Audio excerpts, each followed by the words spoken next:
এই এপিসোডে আমরা অ্যাসাইনমেন্ট এবং অপারেটর নিয়ে আরও কিছু আলোচনা করব। তবে তার আগে একটা ছোট জিনিস দেখে নেওয়া যাক। ধরেন আপনি একটা জিনিস বলছেন যে নাম্বার ইকুয়াল টু ধরেন 2 + 3, ঠিক আছে? তো এই যে এরা কারা? এরা হচ্ছে এটা এই চিহ্নগুলোকে কি বলা হয়? আমরা বলেছি অ্যারিথমেটিক অপারেটর বা সংক্ষেপে অপারেটর, তাই না? আর এরা কারা? এদেরকে কি বলা হয়? এদেরকে বলা হয় অপারেন্ড।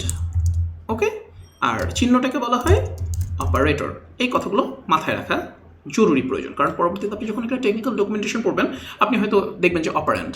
তো অপারেন্ড বললে তখন বুঝে নিতে হবে, আচ্ছা অপারেশনটা যে চলছে এই পুরো জিনিসটা হচ্ছে একটা অপারেশন। তো তার এই অপারেটরের আশেপাশে যারা আছে তারা হচ্ছে অপারেন্ড।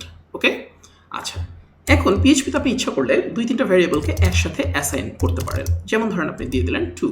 ওকে, এবার যদি রান করেন কি হবে? আমরা একো করি যে একো এক্স, একো ধরেন একসাথে করি /n, y। এবার রান করি, দেখেন এখানে দেখতে পাচ্ছেন দুটোই একসাথে হয়ে গেছে। ওকে, সো ইচ্ছা করলে আপনি এরকম মাল্টিপল ভ্যারিয়েবলকে একসাথে অ্যাসাইন করে ফেলতে পারবেন, কোনো সমস্যা নেই, যতগুলো ইচ্ছা। রাইট, সো আপনি যদি এভাবে করেন, ধরেন আগে নিয়ে নিলেন যে a ইকুয়াল টু ধরেন 7। ওকে, এবার x equal to y equal to a, তাহলে কত হবে? দুইটার মানই হবে 7। ওকে, এবার আরেকটা ইন্টারেস্টিং জিনিস নিয়ে আলোচনা করি, যেটা নিয়ে আসলে এই এপিসোডে মেইনলি আলোচনা করার ইচ্ছা ছিল। সেটা হচ্ছে এই যে আমরা লিখেছিলাম যে ধরেন নাম্বার ইকুয়াল টু 7 ধরেন, এবার নাম্বার প্লাস প্লাস। ওকে, এটা হলে কি হলো? নাম্বার এক করে বাড়লো। আমরা জানি এর আগের এপিসোডে আমরা এটা নিয়ে ডিটেল আলোচনা করেছি, রাইট? 8। এখন এবার যদি আপনি একটা নতুন নাম্বার নেন, মনে করেন এটাকে নিলেন হচ্ছে ধরেন আমরা আরেকটু সংক্ষেপ করি জিনিসটাকে, ধরেন n equal to 7, n plus plus. ভ্যারিয়েবলের নাম কিন্তু সবসময় মিনিংফুল দেওয়া উচিত। ওকে, এখানে আমি জাস্ট ডেমোর জন্য আপনাকে দেখাচ্ছি।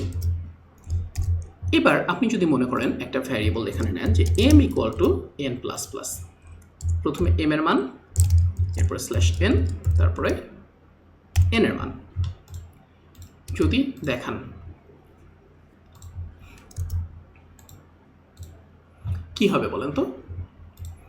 আমার মনে হচ্ছে যে এটা কি হবে? প্লাস প্লাস 8, তাহলে এটা হয়ে যাবে 8, এটাও হয়ে যাবে 8, রাইট? আপনার হয়তো মনে হতে পারে এরকম হবে। আমরা যদি রান করি তাহলে দেখবো যে অ্যাকচুয়ালি রেজাল্টটা একটু ডিফারেন্ট।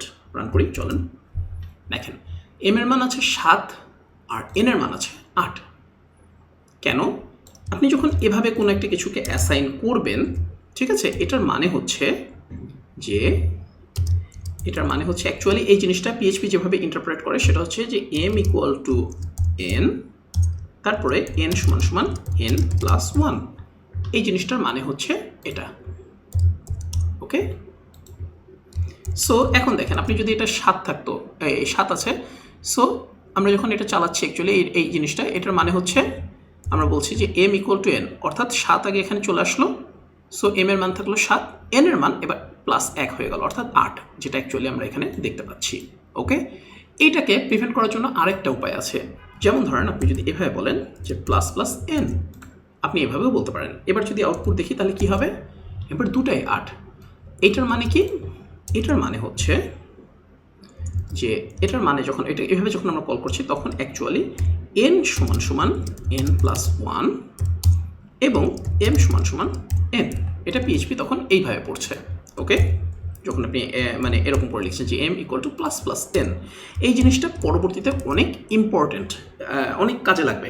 আপনি যখন লুপ টুপ চালাবেন বা ইয়াটিয়া চালাবেন, আমরা তো এখনো লুপ নিয়ে আলোচনা করিনি, রাইট? কিন্তু যখন করবো তখন আপনি দেখবেন যে এটা অনেক অনেক ইম্পর্টেন্ট। হ্যাঁ, এই কনসেপ্টটা বুঝে মাথায় রাখা দরকার। So m equal to n plus plus, তার মানে হচ্ছে m ইকুয়াল টু n, আগে n এর মানটা m এর কাছে চলে যাবে, তারপর n বাড়বে। আর m equal to plus plus n মানে আগে n এর মান বেড়ে যাবে, তারপরে m এর কাছে n এর মান যাবে।